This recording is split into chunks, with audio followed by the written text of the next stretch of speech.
Sadman phone রেখে room থেকে বেরোলো। পেছন থেকে ফাইজা বলে উঠলো, এখন আবার কোথায় যাচ্ছ তুমি? একটু কাজ আছে, এখনই চলে আসবো। আচ্ছা যাও। সাদমান ডাইনিং রুমে এসে দেখলো ঈশান আর আইজা বসে আছে। আইজা সাদমানকে দেখা মাত্রই বলে উঠলো, তোমাদের রেডি হওয়া হয়েছে?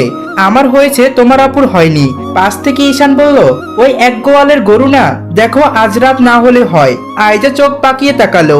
ঈশান সঙ্গে সঙ্গে বলে উঠলো, আমি কিন্তু তোমাদের দুই বোনকে মিন করে বলিনি। আমি বাড়িতে ফিরে বড় আম্মুকে বলে দেব। সাদমান দুজনের কথার মাঝে বলে উঠলো, আইজা শোনো তো। হ্যাঁ ভাইয়া বলুন। একটু আমার সাথে এসো না। কোথায়? সাদে। ঈশান মনে মনে বলল, নিশ্চিত ওই দুশ্মনটা ডেকেছে, আমি এসেছি বলে সাহস পাইনি। এখন আবার ভাইটাকে দিয়ে বলাচ্ছে, দাঁড়া আমিও কম না। ঈশান ফোর কেটে বলল, ছাদে যাবে কেন? ও আইজাকে নিয়ে আমার আর ফাইজার কিছু ছবি তুলবো, তুমি একটু বসো, আমরা চলে আসবো।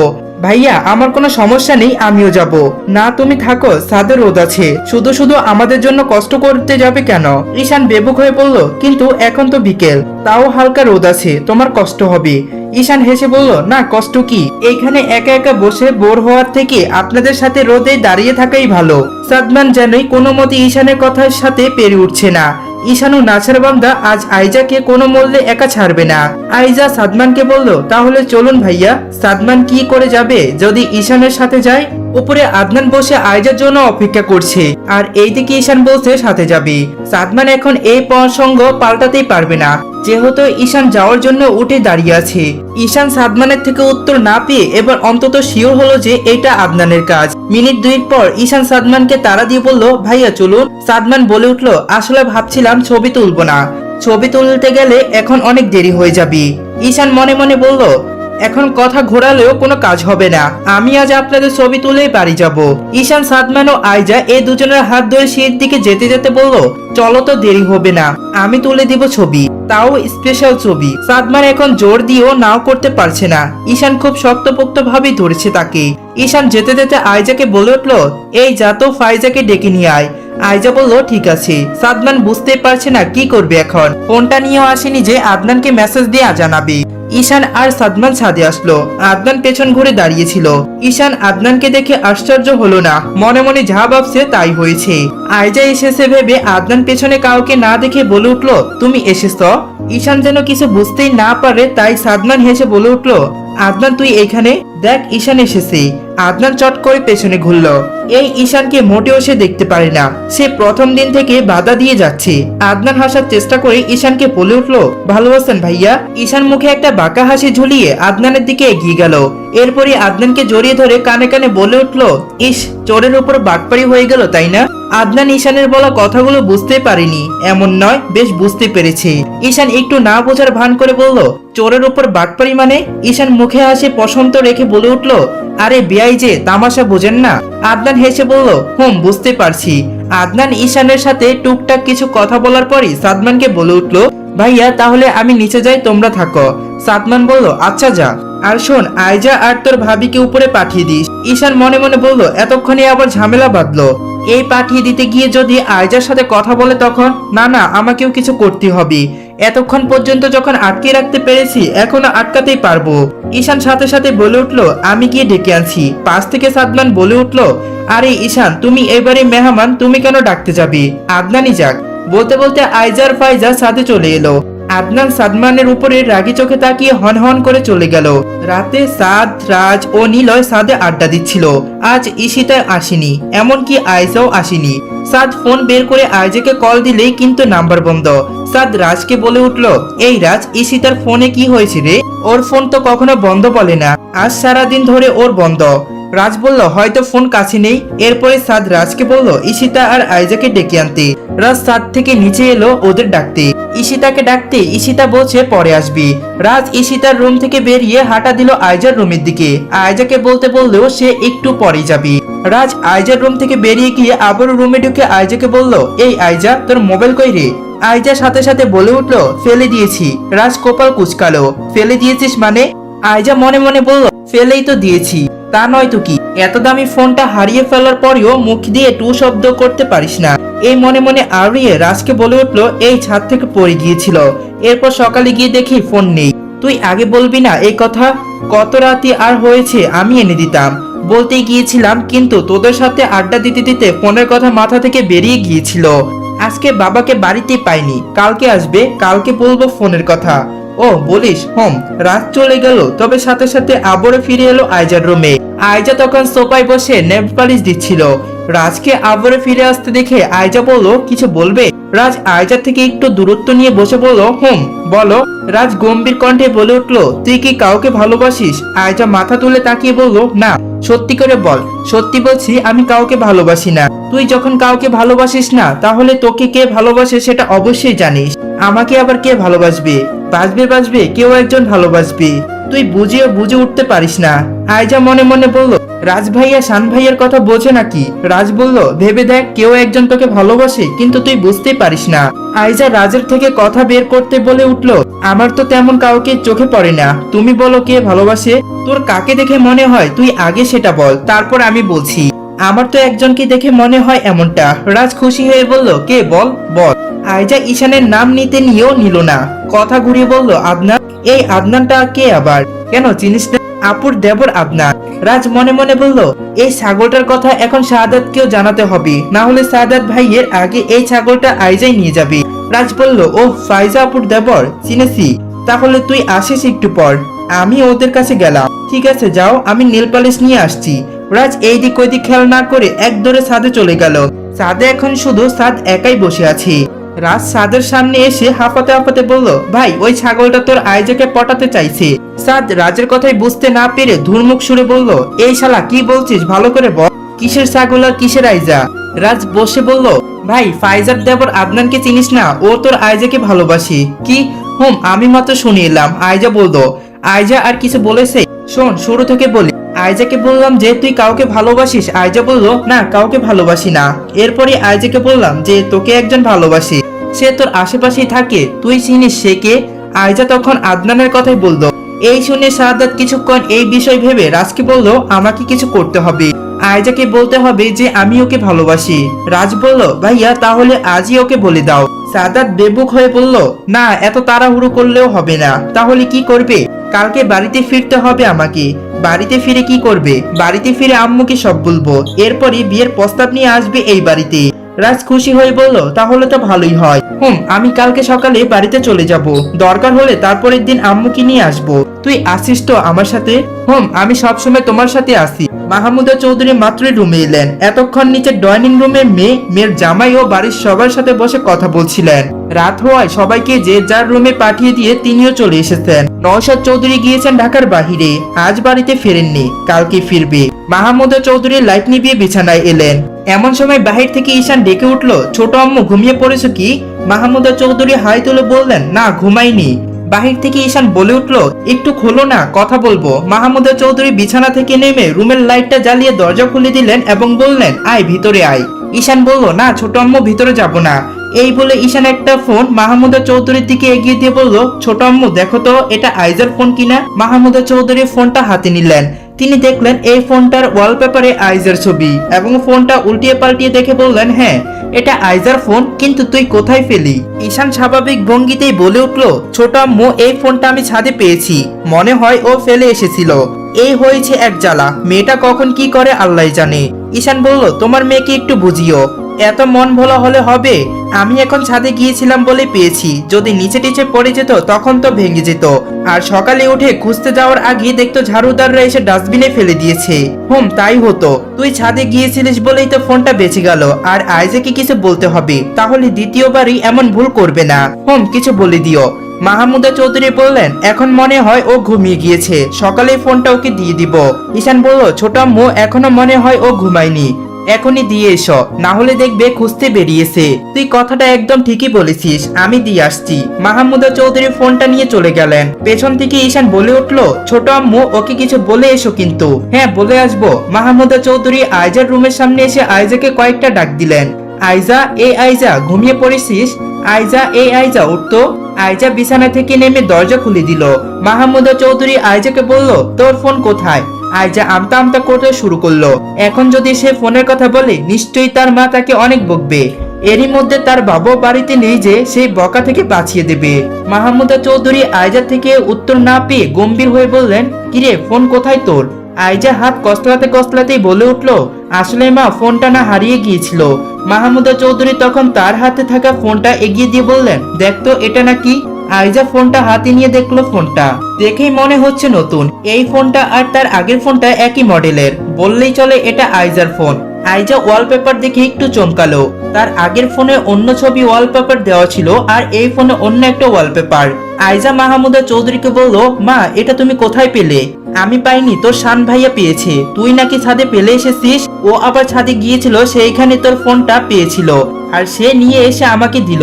আইজা বুঝতেই পারলো এটা ঈশানের কাজ, কিন্তু সে এটা ভেবেই পাচ্ছে না যে শান ভাই তাকে না দিয়ে মায়ের কাছে কেন দিল।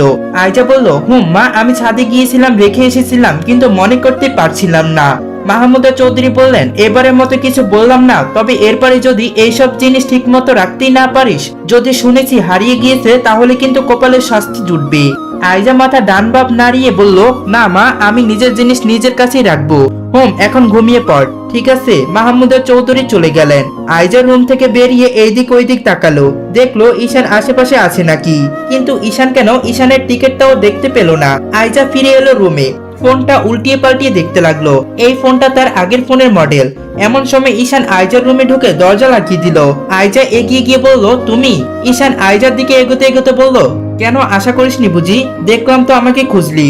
আমি তোমাকে কখন খুঁজলাম? মিথ্যা বলিস না তো, আমি দেখেছি তুই আমাকে খুঁজেছিস, তাই তোর সাথে একটু দেখা করতে এলাম। আইজা তৎক্ষণাৎ তার হাতে থাকা ফোনটা ঈশানের সামনে ধরে বলল, এটা নাও। আমি কেন নিব এটা? এটা তো আমার ফোন না, এটা আমি নিতে পারবো না। তুমি এনেছো, তুমি নিয়ে যাও। এই ফোনটা আমি তোর জন্য এনেছি। আমার জন্য? হ্যাঁ, তোর জন্য। সেই দিন তোর ফোনটা উঁচু থেকে ফেলে দিয়েছিলাম, ঠিকই পরে গিয়ে দেখি ফোন আর ফোনের অবস্থা নেই, তাই ওই মডেলের আরেকটা ফোন তোর জন্য কিনে এনেছি, যাতে কেউ বুঝতেই না পারে। আইজা বলল, আমার জন্য এনেছো, তাহলে মায়ের কাছে দিলে কেন? ঈশান রসিকতা করে বলল, তুই তো ফোনটা ফেলেই এসেছিলি, তাই আমি নিয়ে আসার নাটক করলাম। আইজা ঈশানের কথায় হাসলো। ঈশান এক দৃষ্টিতে তাকিয়ে আছে আইজাকে। ঈশান এক দৃষ্টিতেই তাকিয়ে দেখছে আইজাকে। মিনিট দুই এভাবে যাওয়ার পরে ঈশান এক পা করে এগোলো আইজার দিকে। আইজা ঈশানের দিকে তাকিয়ে শুকনো ঢোক গিলে পিছোতে লাগলো। আইজা পিছোতে পিছোতে দেওয়ালে এসে তার পিঠ ঠেকালো। ঈশানও আইজার অতি কাছে। আইজা দুহাত দিয়ে ঈশানকে সরিয়ে দিতে নিলেই ঈশান সাথে সাথে আইজার দুহাত দেওয়ালে চেপে ধরলো। আইজা কাপা কাপা কণ্ঠে বলে উঠলো, ভাইয়া সরো। ঈশান বাঁকা হেসে বলল, তোর কাছে এসেছি সরে যাওয়ার জন্য না। এই বলে ঈশান সুর দিয়ে বলে উঠলো, আইজা একটা চুমু খাই, বিশ্বাস কর একটাই খাবো, খেতে দিবি? এই বলে ঈশান সাথে সাথে আইজার ঠোঁটে ঠোঁট ডুবালো। আইজা চোখ বন্ধ করে নিল। সারা শরীরে একটা আলাদা কম্পন বয়ে গেল। মিনিট দুই যাওয়ার পরই ঈশানের মাথায় এলো আইজার থেকে নিজেকে সরিয়ে নিতে হবে। ঈশান আস্তে আস্তে নিজের হাতের বাধা থেকে আইজার হাত ছড়িয়ে দিল। এরপরে ঈশান আইজার ঠোঁট ছেড়ে দিল। আইজা লজ্জায় আর মাথা তুলতে তাকালো না, সঙ্গে সঙ্গে ঈশানকে জড়িয়ে ধরলো। আইজা ঘন ঘন শ্বাস ছাড়ছে, যা ঈশানের বুকে গিয়ে অন্যরকম এক অনুভূতি জাগাচ্ছে। তবে ঈশানকে এখন নিজেকে আটকে রাখতে হবে। এখন আইজার এত কাছে যাওয়া যাবে না। ঈশান আইজাকে বুকে জড়িয়ে বলল, আর কয়েকটা দিন যেতে দে, তোকে ছোঁয়ার বৈধতা নিয়ে তোকে ছোবো, এর আগে নয়। এখন যতই কষ্ট হোক আমাকে নিজেকে আটকে রাখতে হবে। এরপরে ঈশান আইজার নিজ থেকে ছাড়িয়ে নিয়ে বলল, অনেক রাত হয়েছে, ঘুমা এখন। আইজা নত মস্তিষ্ক বলে উঠল, আচ্ছা। ঈশান আইজার রুমের দরজা খুলে চলে গেল। আইজা ঈশানের যাওয়ার পানে তাকিয়ে কেমন একটা লজ্জা পেয়ে গেল। অজান্তেই মুখে হাসি ফুটে উঠল। ঈশান নিজের রুমে এসে পা রাখতে দেখলো তার মা আমিনা চৌধুরী বিছানায় বসে আছে। ঈশানকে দেখা মাত্রই আমিনা চৌধুরী উঠে এসে ঈশানের কান টেনে ধরলেন। ঈশান ব্যথা পেয়ে বলে উঠলো, মা ব্যথা লাগছে, ছাড়ো তো। আমিনা চৌধুরী বললেন, না বাবা, আমি তোমাকে ছাড়ছি না। তুমি তো দেখি এখন অনেক বড় হয়ে গিয়েছ, লুকিয়ে লুকিয়ে প্রেম করছো। কি বলছো মা এগুলো? ও এখন আমি বললেই মা এগুলো কি বলছো, তাই না? মা কান ছাড়ো, ব্যথা লাগছে খুব। আমিনা চৌধুরী ঈশানের কান ছেড়ে দিয়ে বলল, ভালোবাসিস আইজাকে? ঈশান কপাল চুলকিয়ে বলল, হ্যাঁ। এখন কি আমাকে তোর বাবাকে জানাতে হবে নাকি তুই জানাবি? ঈশান বলল, মা আর কয়টা দিন আমি নিজেই জানাবো বাবাকে। তবে মা তোমার তো কোনো অসুবিধা নেই।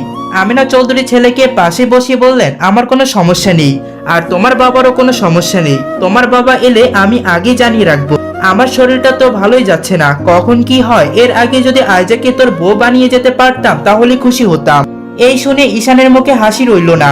মায়ের দিকে তাকিয়ে বলে উঠলো, মা তুমি এত চিন্তা করছো কেন? তোমার কিচ্ছু হবে না। আমিনা চৌধুরী খুব কষ্ট হেসে বললেন, অসুখ তো আর বাহানা শোনে না বাবা। আমি মনে হয় আইজাকে তোর বানিয়ে রেখে যেতে পারবো না। ঈশান মায়ের সামনে হাঁটু গেড়ে বসলো। মায়ের কোলে মাথা রেখে বলে উঠলো, কিচ্ছু হবে না মা, আইজাকে তুমি পুত্রবধূ বানিয়ে যেতে পারবে। আমেনা চৌধুরী ছেলের মাথায় পরম যত্নে বিলি কেটে বললেন, আরো অনেক কথা বললেন। সকাল হতে শাহাদাত আর রাজ বাড়িতে যাওয়ার জন্য রেডি হয়ে নিচে নামলো। ডাইনিং রুমে তখন ঈশান বসে কফি খাচ্ছিল আর ল্যাপটপে কাজ করছিল, আর মাহমুদা চৌধুরী কিচেনে ছিলেন। বাড়ির কেউ এখনো উঠেনি। মাহমুদা চৌধুরী শাহাদাত আর রাজকে দেখে বলে উঠলেন, এই তোরা দুজন এত সকাল সকাল রেডি হয়ে কোথায় যাচ্ছিস রে? শাহাদাত বলল, খালামণি বাড়িতে চলে যাচ্ছি। এই শুনে ঈশান হতবাক হয়ে তাকালো শাহাদাতের দিকে। মনে মনে বলল, সব সময় তো দেখি আইজা আইজা করতে আর আইজার পেছনে পড়ে থাকতি, এখন আবার বাড়িতে চলে যাচ্ছ কেন? কিছু তো হয়েছে এদের, না হলে এরা চলে যাওয়ার লোক না। মাহমুদা চৌধুরী বললেন, এই তোরা এই সাত সকালে বাড়ি ছেড়ে চলে যাচ্ছিস মানে?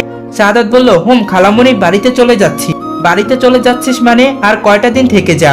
না খালামণি, আর থাকতে পারবো না। কেন, কিছু হয়েছে? না খালামণি, কিচ্ছু হয়নি, একটা কাজ পড়ে গিয়েছে তাই চলে যাচ্ছি।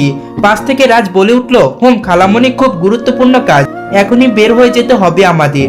মাহমুদা চৌধুরী বললেন, আর একটু দেরি কর, আমি ঝটপট রান্না শেষ করছি, না খেয়ে তোদের কিভাবে যেতে দেই বল? শাহাদাত বলল, খালামণি তুমিও না, আমি কি একবারই চলে যাচ্ছি যে না খাইয়ে বের করে দিতে পারবে না? আমরা আবারও আসবো, তুমি এখন আর বাধা দিও না, আমাদের খুব জরুরি একটা কাজ পড়ে গিয়েছে, এখন বেরিয়ে যেতে হবে। মাহমুদা চৌধুরী অনেক বললেও ওদের আর দুজনকে রাখতে পারলেন না। শেষে শাহাদাতকে বললেন, তোরা একটু দাঁড়া, আমি রুম থেকে আসছি। শাহাদাত বলল, আচ্ছা যাও। মাহমুদা চৌধুরী চলে গেলেন। এমন সময় শাহাদাত রাজকে বলে উঠল, রাজ, আমার চার্জারটা মনে হয় রুমে ফেলে এসেছি, এইখানে ব্যাগ তো নেই, তুই এখানে বস, আমি নিয়ে আসছি। রাজ বলল, যা নিয়ে আয়। শাহাদাত সিঁড়ি বেয়ে উপরে চলে গেল। রাজ ঈশানের পাশে সোফায় বসলো। ঈশান ল্যাপটপ থেকে চোখ সরিয়ে রাজের দিকে তাকিয়ে বলল, তোমরা চলে যাচ্ছ কেন? আর কয়টা দিন থেকে যেতে পারতে। রাজ বলল, ভাইয়া, আমাদের চলে যাওয়ার পেছনে অনেক বড় একটা কারণ আছে। ঈশান ল্যাপটপ চাপিয়ে বলল, কি কারণ? আসলে শাহাদাত ভাই আইজাকে বিয়ে করতে চায়, সেটা খালামণিকে জানাতে আজ বাড়িতে যাচ্ছে, আর বেশি সম্ভব কালকে খালামণিকে সাথে করে নিয়ে বিয়ের প্রস্তাব নিয়ে আসবে বাড়িতে। ঈশান না বোঝার ভান করে বলল, ও, শাহাদাত তাহলে আইজাকে ভালোবাসে, আর ও মাকে নিয়ে কালকে বিয়ের প্রস্তাব নিয়ে আসবে এই বাড়িতে। রাজ বলল, ভাইয়া, এই কারণে আমরা চলে যাচ্ছি। আর আইজার থেকে শুনেছি ও নাকি ফাইজার দেবর আদনানকে ভালোবাসে, আর আদনানের বিয়ের প্রস্তাব দেওয়ার আগে শাহাদাত ভাই বিয়ের প্রস্তাব নিয়ে আসবে। ঈশানের রাগ উঠলেও যেন প্রকাশ করতে পারছে না। আইজা তো তারও, অথচ সবাই চারদিক থেকে পাওয়ার জন্য উঠে পড়ে লেগেছে। ঈশান কোন রকম দাঁতে দাঁত চেপে রাজের কথা শুনে যাচ্ছে। অমন সময় মাহমুদা চৌধুরী এলেন ডাইনিং রুমে। রাজ আর কিছু বলতে পারলো না, সাথে সাথে শাহাদাতও নামলো। মাহমুদা চৌধুরী শাহাদাত আর রাজকে বাড়ির বাইরে এগিয়ে দিয়ে গেলেন। ঈশান ল্যাপটপ খুলে কাজেই মন দিল, কিন্তু মাথায় রাজের কথাগুলো ঘুরপাক খাচ্ছে। মিনিট 5 এইভাবে যাওয়ার পরই সাদমান সিঁড়ি বেয়ে নিচে নামলো। ঈশান সাদমানকে দেখা মাত্রই তার মাথায় শয়তানি বুদ্ধি চাপলো। মনে মনে বলল, আইজা কি বিয়ের প্রস্তাব দেওয়া না? দাঁড়া, একটাকেও ভালো করে থাকতে দেব না। সাদমান এসে বসলো ঈশানের পাশাপাশি সোফায়। ঈশান ল্যাপটপের দিকে তাকিয়ে সাদমানকে বলে উঠলো, ভাই, কেমন লাগছে শ্বশুর বাড়িতে? সাদমান হেসে বলল, ভালো লাগছে, যদি কোনো অসুবিধা হয় আমাকে অন্তত আগে জানাবেন। ঠিক আছে। ঈশান এবার ল্যাপটপ চাপিয়ে সাদমানের দিকে তাকিয়ে রসিকতা করে বলে উঠলো, ভাইয়া, এবার মনে হয় আপনার একটা বিয়ে খেতে পারবেন। সাদমান কপাল কুঁচকে বলল, বিয়ে? কার বিয়ে? আইজার। সাদমান বলল, আইজার বিয়ে কবে আর কার সাথে? ঈশান হেসে বলল, শাহাদাতের সাথে। একটু আগে রাজ বলেছিল যে শাহাদাত নাকি আমাদের আইজাকে ভালোবাসে, বিয়ের প্রস্তাব নিয়ে আসবে কালকে। আর ছোট আম্মু তো মনে হয় রাজি, কারণ শাহাদাত তার বোনের ছেলে, এমনি তো আদরে তার মধ্যেও মেয়ের জামাই হবে। এই শুনে সাদমান কিছুক্ষণ তার ভাই আদনানের কথা ভাবলো।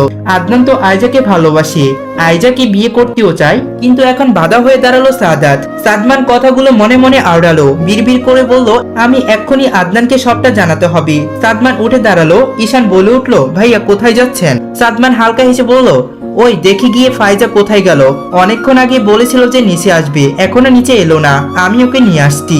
ঈশান বলল, ঠিক আছে। সাদমান চলে গেল রুমে। রুমে তখন ফাইজা ছিল না, তাই বিছানায় বসে আদনানকে কল দিল। আদনান ঘুমিয়েছিল। এমন সময় ফোন বেজে উঠতে একটু বিরক্ত নিয়ে ফোনটা হাতে নিল। দেখলো সাদমান কল দিয়েছে। আদনান কল রিসিভ করে ঘুম ঝাড়ানো কণ্ঠে বলে উঠলো, ভাইয়া, এত সকালে কল দিয়েছো কেন? সাদমান বলল, এইদিকে সন্ধ্যা হয়ে গিয়েছে ভাই, একটু পরে আইজার বিয়ে, উঠ। আদনান কিছুই বুঝে উঠতে পারলো না। তার আগে ন্যায় বলে উঠলো, কি বলছো? আইজার বিয়ে? সন্ধ্যায় কিছু বুঝতে পারছি না আমি। সাদমান বলল, ভাইরে, তুই যে আইজাকে ভালোবাসিস, ওকে বিয়ে করতে চাস, আর এদিকে আইজার বিয়ের ব্যাপারে কথা হচ্ছে। আদনান হেয়ালি সরবরাহ বলে উঠলো, বিয়ের কথা হচ্ছে হোক, বিয়ে তো আর হচ্ছে না। সাদমান ওপাশ থেকে বলল, শোন, আইজার বিয়ের কথাটা হচ্ছে ওর খালাতো ভাইয়ের সাথে, সবাই রাজি হয়ে আছে, এই শুনে আদনান এক লাফে উঠে বসলো। এরপরই বলল, ভাইয়া ওর বিয়ের ব্যাপারে কথা হচ্ছে, তুমি কিছু একটা বলে দাও। আমি যে ওকে ভালোবাসি, বিয়ে করতে চাই, তুমি সেটা বলে দাও। সাদমান বলল, তোর কি মনে হয় আমি একা বললে ওনারা শুনবে? প্রেম করে বিয়ে করেছি, এখন আবার ওনাদের সামনে তোর কথা বলা ঠিক হবে না। আদনান মাথায় হাত দিয়ে বলে উঠলো, তাহলে তো আইজার বিয়ে হয়ে যাবে। সাদমান গম্ভীর গলায় বলে উঠলো, এই শোন, তুই কি আইজাকে ভালোবাসিস? ওকে চাস তুই? চাই, খুব করে চাই। তাহলে তুই বাবাকে নিয়ে আজকে আয় এই বাড়িতে। ভাইয়া খুব তাড়াহুড়ো হয়ে যাচ্ছে না? সাদমান দাঁত কিরমির করে বলল, আজকে না আসলে পরে আর আইজাকে পাবি না। কালকে ওর খালাতো ভাই বিয়ের প্রস্তাব নিয়ে আসবি। আদনান যত শুনছে ততই যেন অস্থির হয়ে উঠছে। ওপাশ থেকে সাদমান বলে উঠলো, আমি জানি তুই আইজাকে অনেক আগে থেকে ভালোবাসিস, তাই তোর ভালোর জন্যই বলছি, তুই আজকে বাবাকে নিয়ে আয়। আদনান বিছানা থেকে নামতে নামতে বলল, আসছি ভাইয়া, আয়, আমি এখানে আছি। এদিকে ঈশান আরাম করে বসে আছে ডাইনিং রুমে। এতক্ষণে দুই দিকে তো উত্তাল ঝড় বয়ে যাচ্ছে, সেটা সে অনেকটাই টের পাচ্ছে। একদিকে শাহাদাত তো আরেকটা দিকে আদনান। কার আগে কে আসে? ঈশান অফিসের কিছু কাজ শেষ করে চলে গেল তার মায়ের রুমে ঢোকার আগে তার মাকে ডাক দিল, মা আসবো ভিতরে? আমিনা চৌধুরী ভিতর থেকে বললেন, ঈশান এসো, ভিতরে এসো। ঈশান ধীর পায়ে রুমে ঢুকলো। আমিনা চৌধুরী বিছানায় হেলান দিয়ে বসেছিলেন। ঈশান এগিয়ে গিয়ে রুমের পর্দা সরিয়ে দিল। সকালের সূর্যের আলো তির্যক হয়ে সারা রুমে ছড়িয়ে পড়ছিল। ঈশান সব পর্দা সরিয়ে দিয়ে বলল, মা এমন চুপচাপ হয়ে বসে আছো কেন? তোমাকে নিচেও যেতে দেখলাম না। ঈশান বলল, ও আসলে বুকের ব্যথাটা বেড়ে গিয়েছে, ভালো লাগছে না, তাই সিঁড়ি বেয়ে নিচে নামিনি। ঈশান মায়ের পাশে বসে অস্থির সুরে বলল, মা ডাক্তার ডাকবো? না, ডাক্তার ডেকো না, বলছি যে বুকের ব্যথা বেড়ে গিয়েছে, ডাক্তার ডাকতেই হবে, না করলে চলবে না। একটু বসো, আমি এক্ষুনি ডাক্তারকে কল দিয়ে আসছি। এই বলে ঈশান রুমের বাইরে চলে এলো। এরপরে ডাক্তারকে কল দিয়ে আবারও মায়ের কাছে এলো। আমিনা চৌধুরী ঈশানকে পাশে বসিয়ে বললেন, একটু বুকের ব্যথা হয়েছে, এতে ডাক্তার ডাকার কি প্রয়োজন? অনেক প্রয়োজন মা। আমি সব ব্যাপারে খাম খেয়াল করলেও তোমার ব্যাপারে কোনো খাম খেয়ালপনা করতে চাই না। এইদিকে আরশাদ মির্জান আদনানের থেকে সবটা শুনে মুখ ভার করে বসে আছেন। আদনান বিয়ের কথা বাবাকে জানিয়ে পাশে বসে আছেন। আরশাদ মির্জান কিছুই বলছেন না। এই দেখে আদনান বলে উঠলো, বাবা আমি তো আর প্রেম করিনি ওর সাথে, ওকে জাস্ট পছন্দ হয়েছে তাই তোমাকে জানালাম। আর কালকে আইজাকে দেখতে আসবে, ছেলেটা ওর খালাতো ভাই, সবার পছন্দ ওই ছেলেকে। ওই ছেলে বিয়ের প্রস্তাব নিয়ে আসার আগেই তুমি বিয়ের প্রস্তাব নিয়ে চলো। আরশাদ মির্জান গম্ভীর হয়ে বললেন, তোমার কথা বুঝেছি আমি, তবে আমি বিয়ের প্রস্তাব নিয়ে গেলে বিষয়টা মোটেও ভালো দেখাবে না, কয়েকটা দিন পরে গেলেই ভালো হতো। বাবা আইজার ততদিনে বিয়ে হয়ে যাবে, কিছু একটা করো বাবা। আরশাদ মির্জান কিছুক্ষণ ছেলের সাথে এই বিষয়ে কথা বললেন।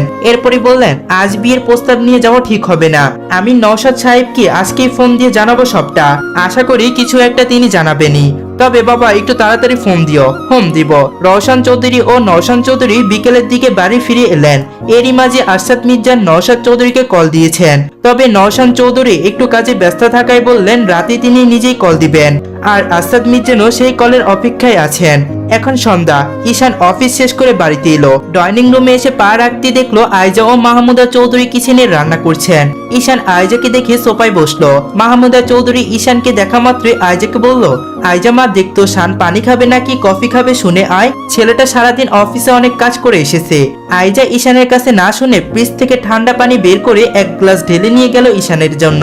ঈশান আইজার আসার পানে তাকিয়ে মনে মনে বলল, আর কয়টা দিনই রে, এরপরে তুই আমার জন্য না তোর স্বামীর জন্য পানি আনবি। আইজা পানির গ্লাসটা ঈশানের সামনে ধরলো। ঈশান পানির গ্লাস নিয়ে অল্প একটু পানি খেয়ে গ্লাসটা ফেরত দিল। আইজা সাথে সাথে বলে ঈশান হালকা হেসে উঠলো। ঈশান মনে মনে বলল, এখন একটু একটু শীত পড়েছে আর তুই আমাকে ঠান্ডা ফ্রিজের পানি দিয়েছিস, এইটুকু খেয়েছি অনেক, আবার গরমের দিন আসলে পুরো গ্লাসই খাবো। আইজা চলে গেল কিচেনে। ঈশান সোফা থেকে উঠে সিঁড়ির দিকে যেতে যেতে মাহমুদা চৌধুরীকে বলে উঠলো, ছোট আম্মু আমি রুমে গেলাম, কফি ফাটিয়ে দিও। মাহমুদা চৌধুরী হাই তুলে বলে উঠলেন, আমি কফি ফাটিয়ে দিচ্ছি, তুই যা। ঈশান চলে গেল। মাহমুদা চৌধুরী কফি বানিয়ে কফির মগটা আইজার হাতে দিয়ে বললেন, যা কফি দিয়ে আয়। আইজা মাথা নাড়িয়ে বলল, দিয়ে আসছি। এই বলে আইজা চলে আসতে নিবে, ঠিক তখনই মাহমুদা চৌধুরী পিছন থেকে বললেন, কফি কিন্তু আজ শেষ করে দিয়ে আসিস না, শান কিন্তু আমাকে বলে দিয়েছে। এই শুনে আইজা রেগে গেল, সঙ্গে সঙ্গে হাঁটার গতি বাড়িয়ে দিয়ে হন হন করে চলে গেল। আইজাকে দেখে পেছনে মাহমুদা চৌধুরী হাসলেন। আইজা কফি নিয়ে এলো ঈশানের রুমে। মিনিট 2 পরে ঈশান ওয়াশরুম থেকে শাওয়ার নিয়ে বের হলো। আইজা ঈশানের দিকে তাকালো। ঈশান শুধুমাত্র সাদা টাওয়ালই পেঁচিয়ে আছে, পুরো শরীর ভেজা, চুল থেকে টুপ টুপ করে পানি পড়ছে। এই দেখে আয়জা লজ্জায় মাথা নত করে ফেললো। ঈশান এগিয়ে এসে কফির মগটা হাতে নিল। আজ কফিটা খেলি না কেন? আয়জা নত মস্তিষ্ক নিয়ে বলে উঠলো, আজ শাওয়ার নিয়ে আগে চলে এসেছো তাই খাইনি। ঈশান হাসলো, এরপরে কফিতে চুমুক দিয়ে বলল, ইস কফিটা এত তেতা কেন?